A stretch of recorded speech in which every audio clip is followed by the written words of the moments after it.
Hangs around in a Cuban neighborhood speaking French. Is that weird? I guess he's pretty unorthodox, but when I say weird about myself and weird about him, they're different. He's internationally known for his creativity. Mm-hmm. Mm-hmm. So, the question then, I mean, having all this stuff down, my question is the way that you are really make you not have a good head for business, or do you just have a different way of doing business?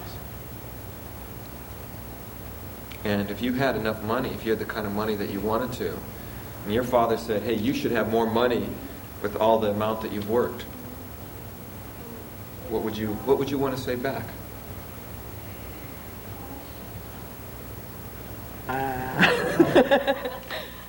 What would I want to say back? I don't really have a response. I would just... Yeah. Okay, this is where sleight of Now, mouth comes to if you rescue. did have a response, what would it be? I have enough money for me.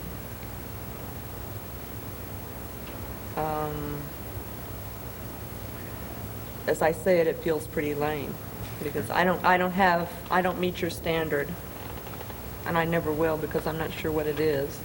Yeah. Good. I just know that I don't meet it. Good. Now, is a business head equal to money? Yeah, people who are good in business have a lot of money, or are they happy in what they're doing?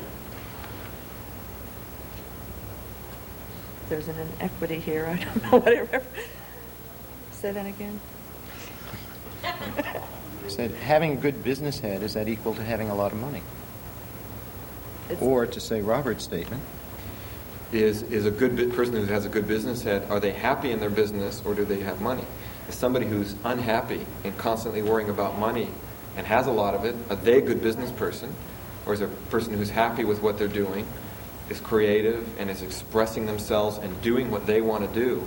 Is that person who's good? so I have a friend of mine that closed up an advertising agency that was making millions of dollars and opened up a small shop. Okay? And he gets off on a small shop. Yeah. Okay? Now, he was making millions. Okay? But now he's happy. Now, which is good business head? That combination.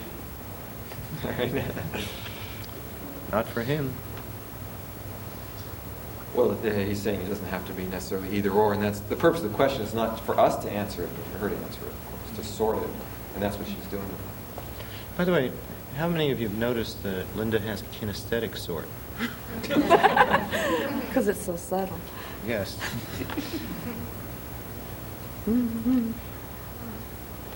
Actually, it looks like a little bit going between auditory dialogue and kinesthetic, being happy versus doing what you're told, what you're supposed to. That's the... I know what I prefer, but there's some part of me that still feels like it's a little wrong. I'd much rather be happy at what I'm doing.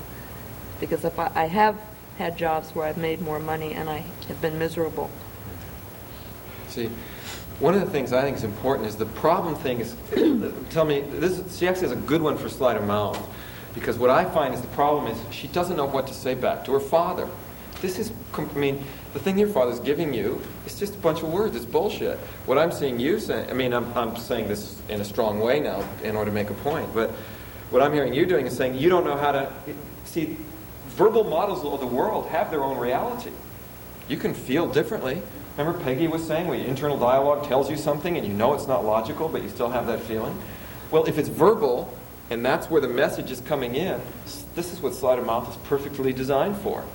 Let's do a little bit with this verbal thing. Remember he said, well, then you don't have enough money. And he said, well, on the one hand, I kind of feel like I do, and I prefer to be happy. Let's do some nice verbal skills for how you could respond to that. And, you know, what would be a good consequence? You know, why could you take a consequence? Well, thank God that I don't have all the money yet. I need to, or, you know, what would I have to learn from you, Dad? And what would my purpose in life be?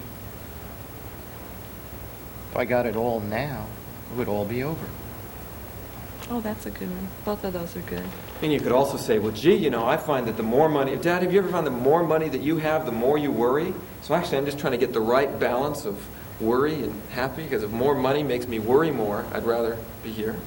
And besides that, if I get all that money, the government's going to take it. That's for sure. I mean, we can redefine it. Well, it's not that I don't have They can't all take the money my or enough happiness. money. They can't, they'll find a way to tax it. It's not that I have less money, it's just that I'm satisfied with I don't have the same standards, I'm satisfied with less. It's not that I can't do it. It's that I'm not completely committed to getting there. How I mean, about- he might have a response back to that. Yeah. How he about would. also I if you should say save to it him- more. So he says you should save it more. So you say, well, Dad, do you think it's better business head to save money or invest it? Both. Oh, so I'm just investing more than you in myself. What do you say? No, no, that one didn't fly. Okay, well, why? Well, how did it not fly? That's what we want. Investing in myself. Isn't that good business? Dad, do you think I'm worthwhile enough to invest in? Because if I invest more in this, then I'll have more ability to go make more money.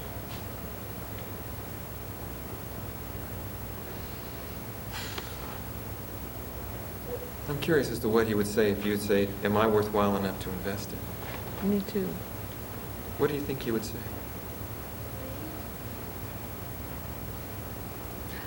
I think he would do one of two things. Either he wouldn't say anything, or he would say, what kind of a question is that? Okay. So he would go to a metaframe. What would you answer him? So to me, it's probably the most important question. If you're telling me that it's not right to invest in myself, but I think I'm important enough to do that in, that seems to me to be a good use of my money. What good does it have to do to have money if I'm not using it for things that are important for me? And things that'll prepare me for the future.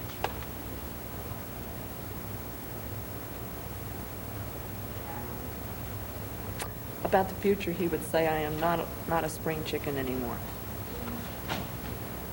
And that's true. That's true.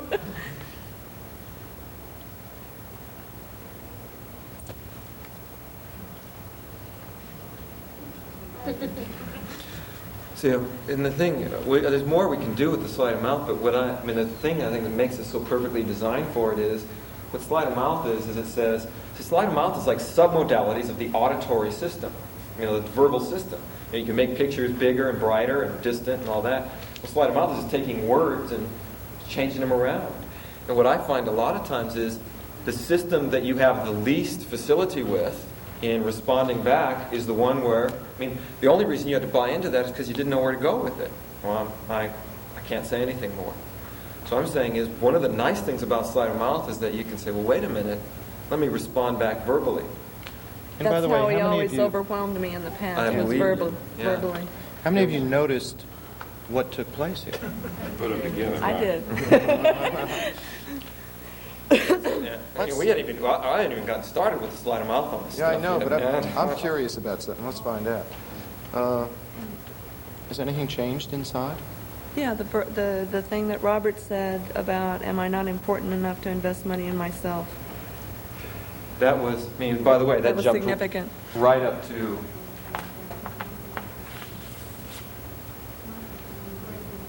It seems to me is that that's part of what this belief has been about, is believing. See, remember I said the first day, yesterday, that people who are successful in business do one thing. I'll tell you one thing I've found from having modeled a lot of business people. I haven't modeled your father, but I've modeled a lot of real successful business people. So the one thing that makes a good business head is that they believe in themselves. That's step number one. I don't care what else you know.